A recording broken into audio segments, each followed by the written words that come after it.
The city square was alive that afternoon. Street vendors shouting prices, the hum of traffic, and the faint notes of an old piano echoing from somewhere near the fountain.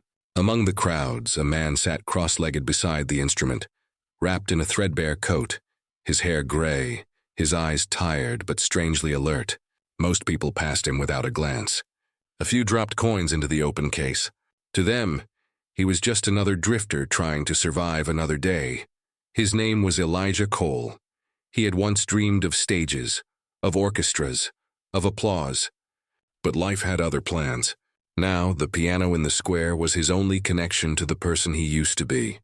Every morning, he arrived before sunrise, wiped the dust off the keys and played soft, haunting melodies that made strangers pause, even if only for a moment. On this particular day, a sleek black car pulled up near the fountain. Out stepped a young man in designer sunglasses and a smug grin. Chase Kingsley, heir to the Kingsley fortune. The Kingsleys were city royalty, real estate tycoons, club owners, politicians' friends. Chase had inherited more than money. He had inherited the kind of arrogance that came from never hearing the word no. He was surrounded by his friends, all dressed like they'd stepped out of a magazine. They laughed too loudly, walked too confidently, and looked at everything like it belonged to them.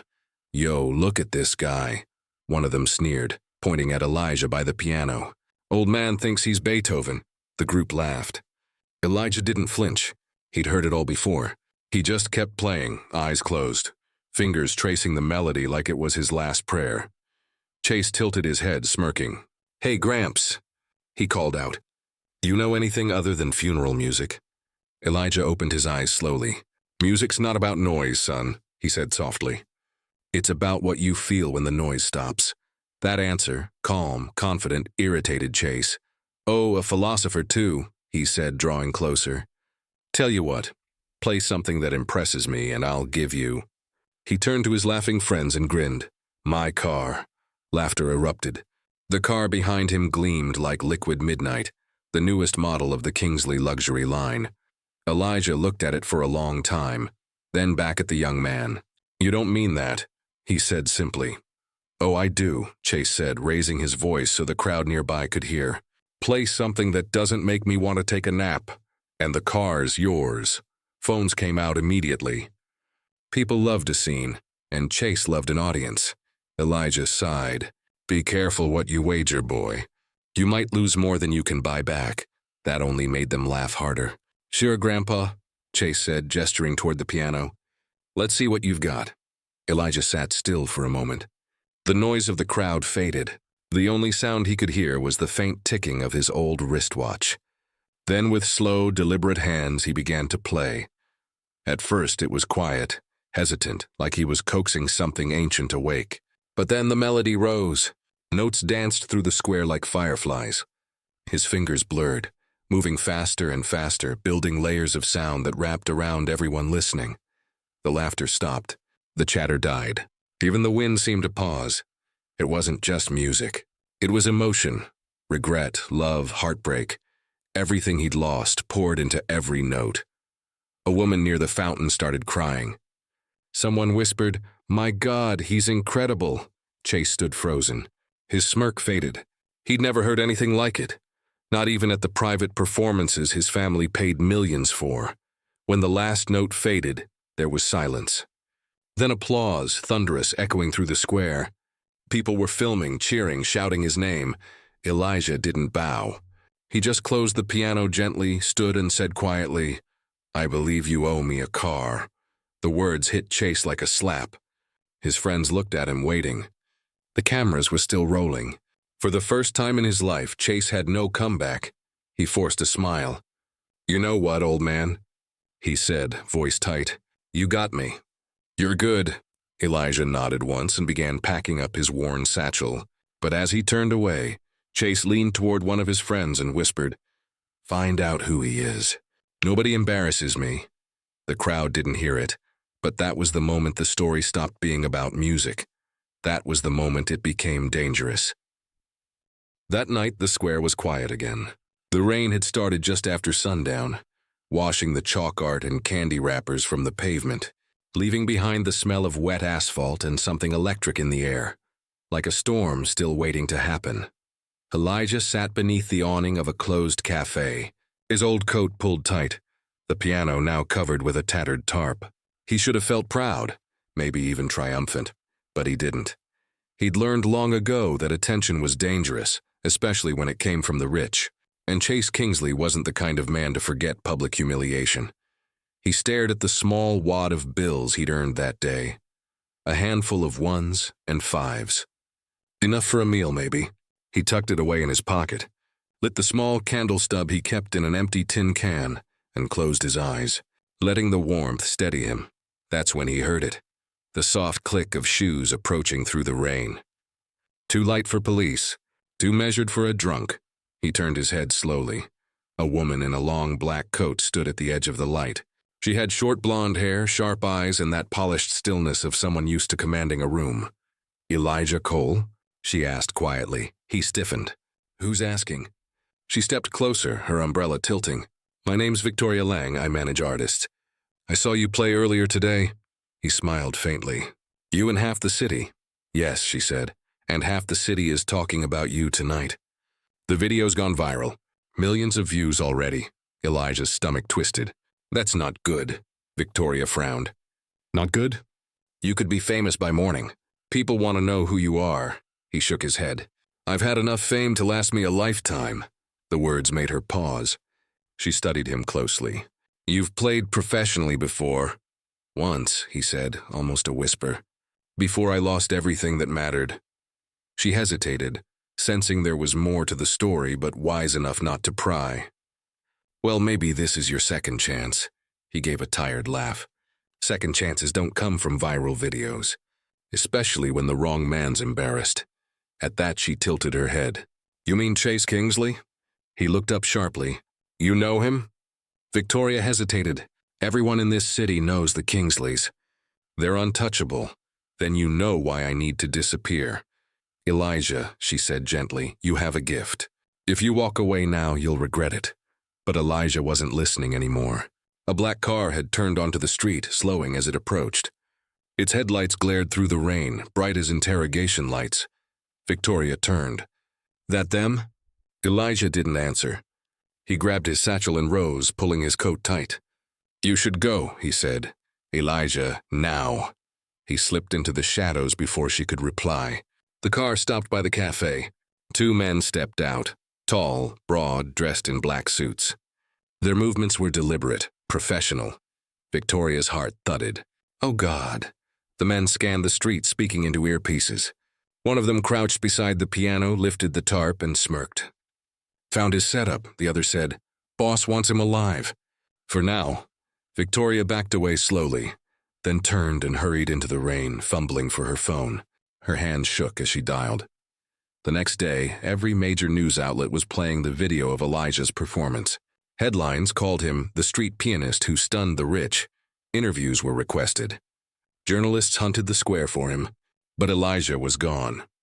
He'd taken refuge in an abandoned train tunnel at the city's edge, one of those forgotten places only the homeless knew. The walls were damp, the air heavy with rust and dust. He'd found a small corner, wrapped himself in his coat, and tried to sleep, but his dreams were restless. Flashes of music halls, bright lights, a woman's laughter, a car crash, a baby's cry. When he woke, he thought he heard footsteps. "Elijah?" It was Victoria. Her voice echoed softly in the tunnel. She was holding a flashlight, her face pale. "How did you find me?" he asked. "You left a trail of people worried about you," she said, kneeling beside him. "The Kingsleys are looking. You can't just hide here." "I've been hiding most of my life." "Well, you can't anymore. They've already posted flyers claiming you stole something from them." Elijah frowned. "What?" "Apparently they say you took one of their limited edition watches during your performance." He laughed bitterly. "Of course they did. The easiest way to ruin a man is to call him a thief." She hesitated, then reached into her coat. "There's something else," she said, pulling out an envelope. "Someone slipped this under my office door." No name, no address, he opened it slowly.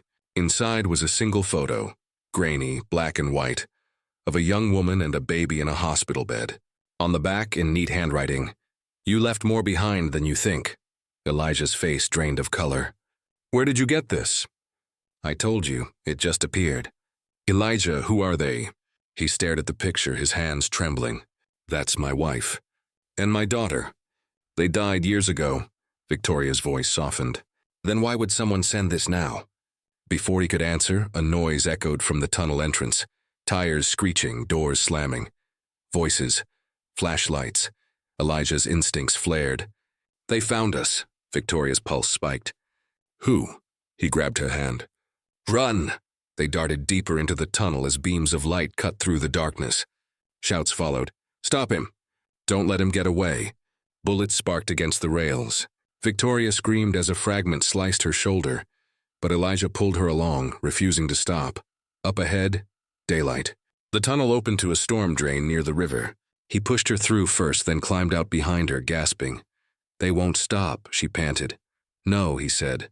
They can't, because I know something I shouldn't. What do you mean? He turned to face her, soaked and shivering, his eyes burning with a secret that had waited too long. Chase Kingsley's father didn't make his fortune from real estate, he said quietly. He made it from blackmail and murder. And I was the one who buried the proof. Victoria froze. You? He nodded. I used to be their pianist. Their parties, their events. I saw things. Heard things. I tried to expose them once. That's when I lost my family.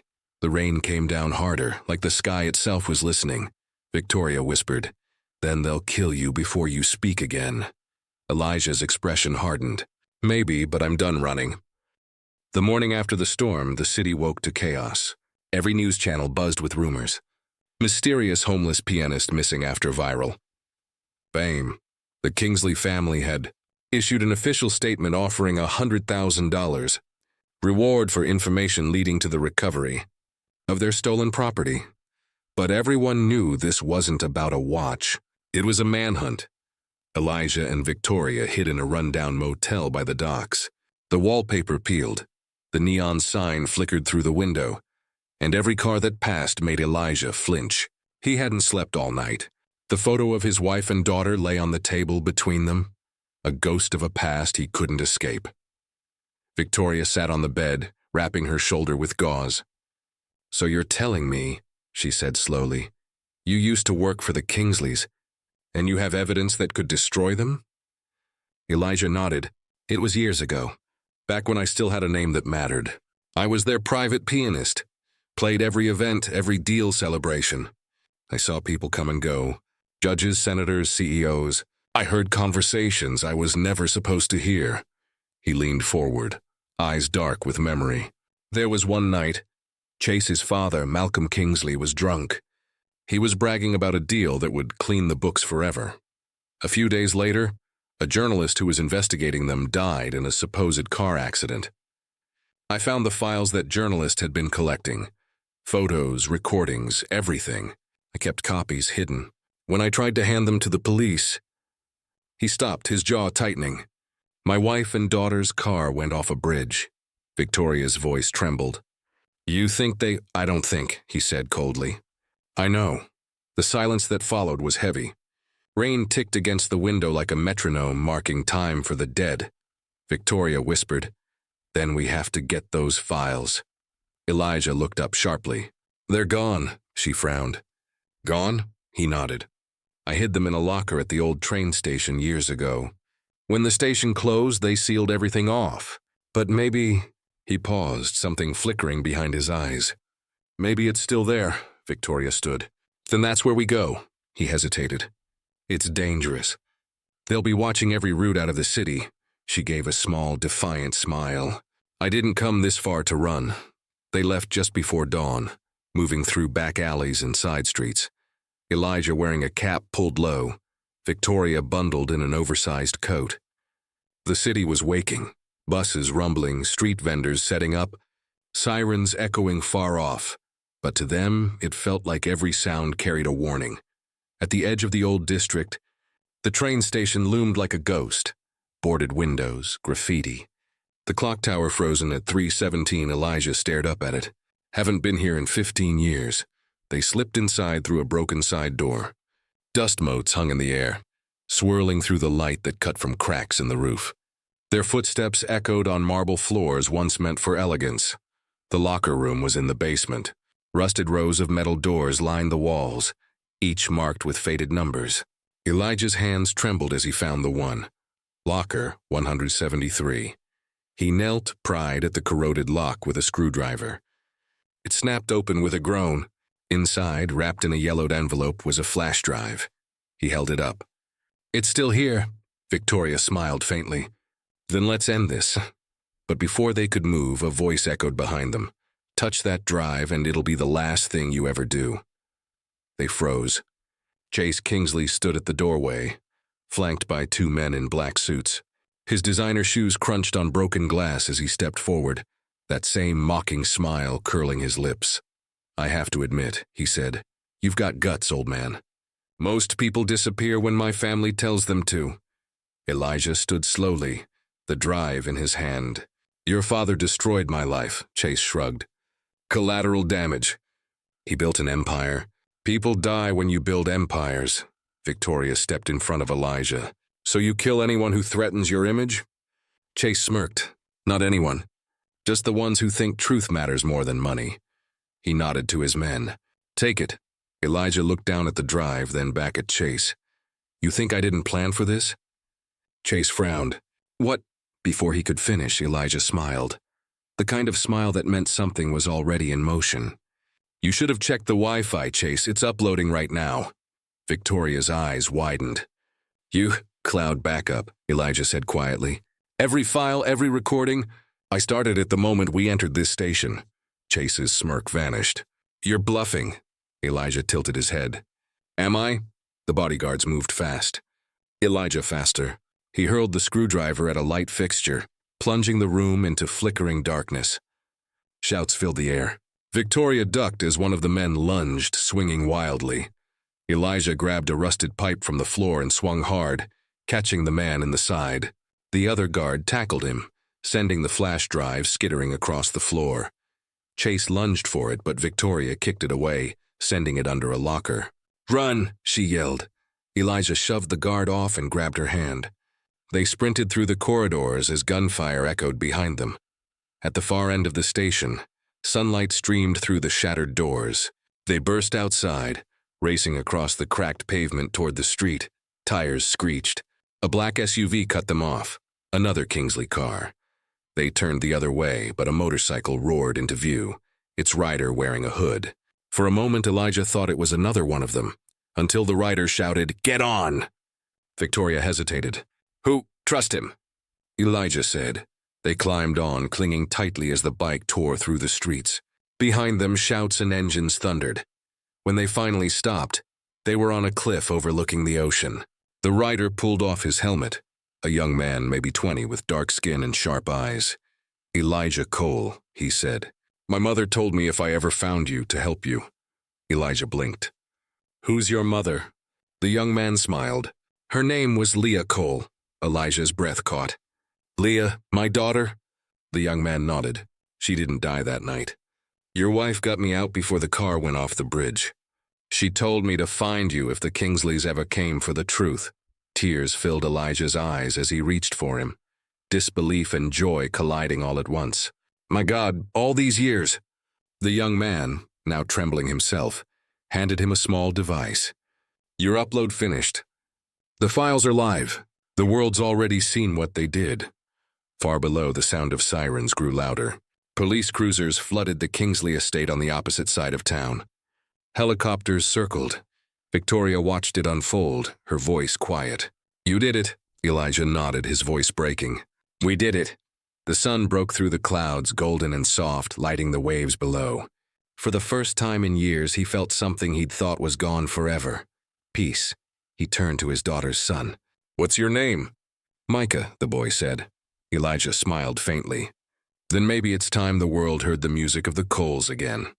He sat down on a rock overlooking the sea, pulled out his old harmonica, the only instrument he still carried, and began to play. The melody rose over the crashing waves, sad and beautiful, like a requiem for everything lost and a hymn for everything found again. The camera would fade out there, the sound of the ocean blending with the haunting. "Dermil," as the news anchor's voice echoed faintly in the background. Breaking news tonight. Evidence leaked online links the Kingsley family to multiple unsolved deaths and financial crimes. Chase Kingsley has been arrested following the release of documents provided by an anonymous source. The story of the homeless pianist had come full circle. He had played his final song. Not for fame, not for money, but for truth. If you've watched till the end, comment where you're watching from. Are you from the USA, UK, Nigeria, South Africa, India, or somewhere else? I want to know. Share your thoughts about Elijah's story below. You don't forget to like, subscribe, and share, because every truth deserves to be heard.